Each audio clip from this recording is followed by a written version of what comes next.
Baik, Assalamualaikum warahmatullahi wabarakatuh.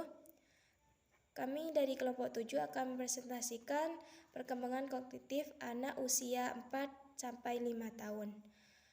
Perkenalkan, nama saya Quratul Ayun sebagai penyaji pertama, sedangkan Meskiatun sebagai penyaji kedua, Badiatur Rahmah sebagai penyaji ketiga.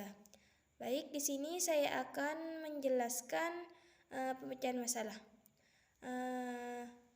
Langsung saja,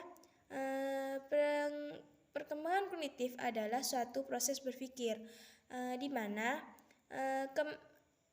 kemampuan individu untuk menghubungkan nilai dan mempertimbangkan suatu kejadian atau peristiwa. Proses kognitif berhubungan dengan tingkat kecerdasan atau inteligensi yang menandai seseorang dengan berbagai minat terutama yang ditujukan kepada ide-ide dan belajar.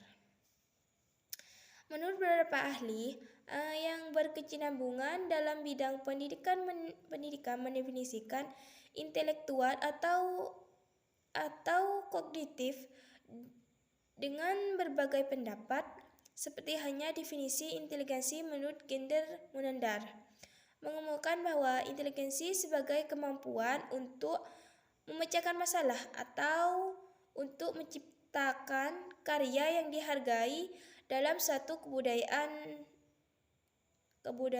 tersebut.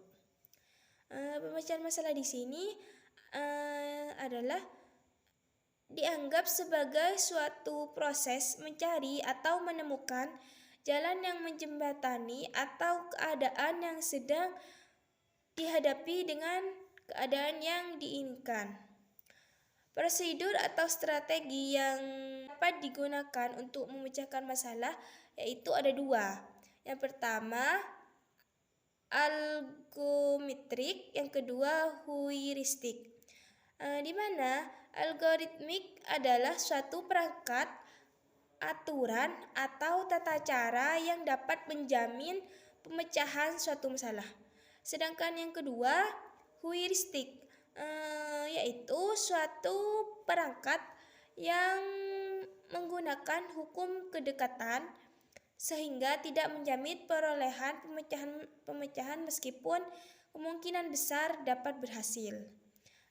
Hasil wawancara kami di sini misalnya Ananda Lina dalam memecahkan masalah, ketika Ananda Lina hendak diganggu oleh salah satu orang temannya untuk memecahkan masalah, Ananda Lina langsung menghindar agar tidak ada pertengkaran di antara Ananda Lina dengan temannya.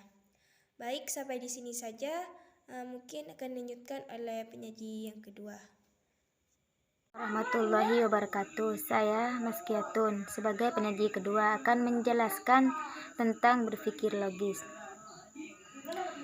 Berpikir logis ini adalah suatu akal yang bisa diterima dan ditanggapi secara pasti dan difahami atau yang dapat dimengerti. Contohnya seperti Nanda ketika diberi pensil tanpa bertanya, tapi Nanda langsung nulis. Dan jika diberi buku, dia langsung dibaca karena sudah ada dorongan dari kedua orang tua. Dan yang kedua, berpikir simbolik. Berpikir simbolik ini adalah suatu proses pengetahuan yang telah dimiliki yang disimpan dalam ingatan untuk mendeteksi atau rangsangan yang diterima oleh akal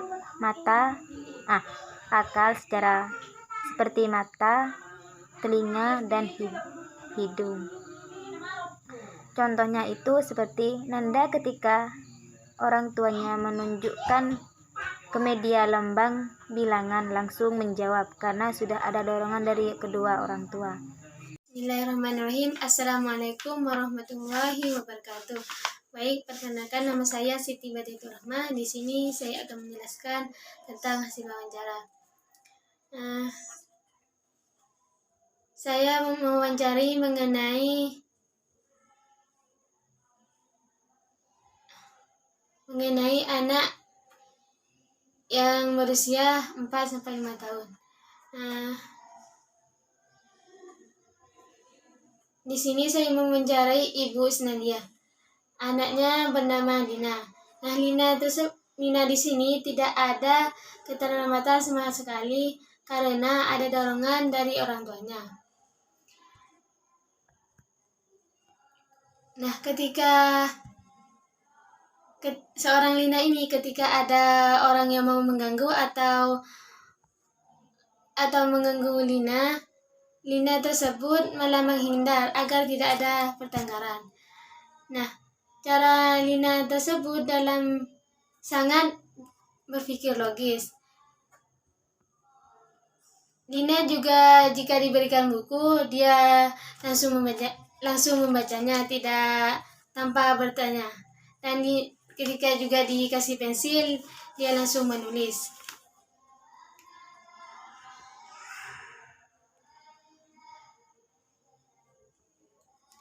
Nah, Ibu Isnania mengatakan bahwa anaknya tersebut itu berpikir sangat dekat. Nah, Ibu Isnania di sini sudah berkaca pada dirinya sendiri ketika ia masih kecil, dia ditinggal oleh orang tuanya. Ditinggal dari kecil sampai berusia 28 tahun. Nah, tapi ketika dia masih kecil, dia bisa mengalahkan teman-temannya. Meskipun dia ditinggalkan oleh orang tuanya. Seperti itu. Nah, Ibu Isnania di sini hingga akhirnya Ibu Isnania sekarang ia sadar dan percaya bahwa di masa anak-anak tersebut sangat butuh pendekatan atau kasih sayang dari seorang ibu atau kedua orang tuanya, seperti itu. Nah, mengapa? Karena ketika anak-anak dimarahi, maka bisa mematikan 1000 sel otak. Dan juga anak ketika sudah besar, bisa saja mereka balas dendam atau sebab mereka ingat bahwa mereka pernah tersakiti, seperti itu. Baik, mungkin hanya itu yang dapat saya sampaikan. Kurang dan lebihnya mohon maaf. Wassalamualaikum warahmatullahi wabarakatuh.